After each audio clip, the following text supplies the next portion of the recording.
Next, we will review how information in DNA regulates protein synthesis.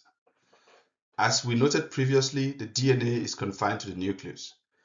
So how does the DNA in the nucleus direct the cell's activities?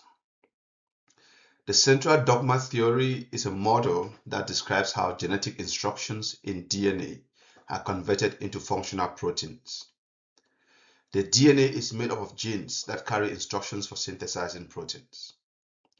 Genes specify proteins through transcription and translation. RNA is the bridge between genes and proteins. Transcription is the synthesis of RNA using information in DNA and takes place in the nucleus. Transcription produces messenger RNA or mRNA. Translation is synthesis of proteins using information in the messenger RNA and takes place in the cytoplasm. Ribosomes are the site of protein synthesis.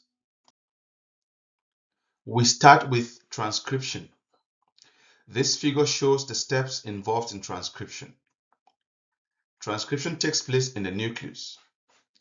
The figure shows two parallel strands of DNA, the coding strand and the template strand. There is a promoter region which contains a start point located towards the left of the strands. There is also a termination signal located towards the right of the strands. Transcription is divided into three steps: initiation, elongation, and termination. Step 1 is initiation. With the help of transcription factors, RNA polymerase binds to the promoter. RNA polymerase pulls apart the two DNA strands and initiates mRNA synthesis at the start point on the template strand. Step 2 is elongation.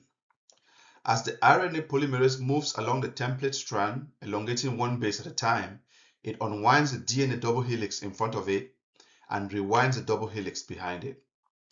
Also shown here is a close-up image of the unwinding of DNA into the template and coding strands and its rewinding. At any given moment, 16 to 18 base pairs of DNA are unwound, and the most recently made RNA is still bound to the DNA. This tiny region is called the DNA-RNA hybrid. Step 3 is termination. mRNA synthesis ends when the polymerase reaches a special nucleotide called a termination signal. RNA polymerase and the completed mRNA transcript are released.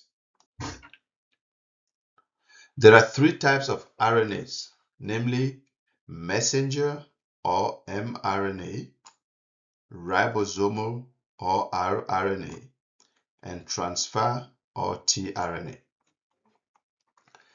mRNA encodes proteins. That is, it carries the message from the DNA to be translated into proteins. mRNAs have the codons, a triplet of nucleotides that code for specific amino acids. rRNAs are structural components of ribosomes, the site for protein synthesis. rRNAs translate the message from mRNAs into polypeptides. tRNAs are carriers of amino acids. They have the anticodons, which are spatial areas that contain specific triplet codes that allow each tRNA to carry only one specific amino acid. Anticodons in transfer RNA complementary base pair with codons in messenger RNA to enhance peptide bond formation in the growing polypeptide chain. Next, we review the stages of translation. During translation, information carried by messenger RNA is decoded in a ribosome to form a particular polypeptide. Translation takes place in the cell's cytosol. Newly made messenger RNA leaves the cell's nucleus and travels to a free or attached ribosome for decoding. The process involves transfer RNA molecules that can recognize and bind specifically to both a codon and an amino acid. This figure illustrates the process of translation in 3 steps: initiation, elongation, and termination. The first step is initiation, and it occurs when the following 4 components combine: a small ribosomal subunit, an initiator transfer RNA that carries the amino acid methionine, the messenger RNA, and a large ribosomal subunit.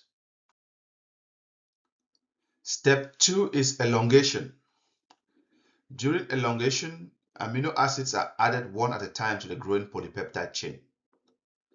This process involves 3 repeating steps. The first step is codon recognition, the second is peptide bond formation, and the third is translocation. During codon recognition, the anticodon of an incoming transfer RNA binds with complementary codon of the messenger RNA in the ribosome. During peptide bond formation, the growing polypeptide bound to the transfer RNA at the P site of the ribosome is transferred to the amino acid carried by the transfer RNA in the A site. This forms a new peptide bond. During translocation, the entire ribosome shifts by 1 codon along the mRNA. In other words, the unloaded transfer RNA in the P site moves to the E site and is then released, while the transfer RNA in the A site moves to the P site. The next codon to be translated is now in the empty A site of the ribosome, ready to undergo codon recognition. Step 3 is termination. Elongation continues until a stop codon arrives at the A site of the ribosome. This stop codon may be UGA, UAA, or UAG. Termination begins when one of these codons is present in the active site. During termination, a release factor triggers the release of the newly synthesized polypeptide. The ribosomal subunits separate, releasing the messenger RNA. Multiple ribosomes can translate a single messenger RNA simultaneously, forming a polyribosome. Polyribosomes enable a cell to make many copies of a polypeptide very quickly. Figure A here shows that each polyribosome consists of 1 strand of messenger RNA being read by several ribosomes simultaneously. The messenger RNA is moving to the left, and the oldest functional ribosome is furthest to the right. On the left end are 2 incoming ribosomal subunits. The growing polypeptide extends from the ribosome on the messenger RNA, getting longer from left to right, with a completed polypeptide exiting the ribosome on the right, where the subunits will separate. Figure B is a transmission electron micrograph showing a large polyribosome at magnification of about 400,000 times. This figure summarizes the transfer of information from DNA to RNA to proteins.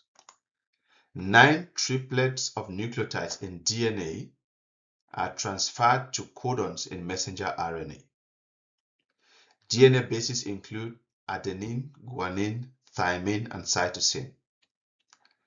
The codons are shown in a row beneath the DNA bases. Note that thymine in DNA is replaced by uracil in RNA.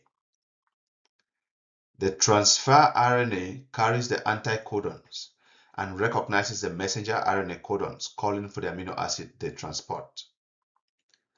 Translation starts with methionine or MET, and the polypeptide chain detaches when UAG stop codon is identified or encountered. This forms the amino acid sequence of the polypeptide chain.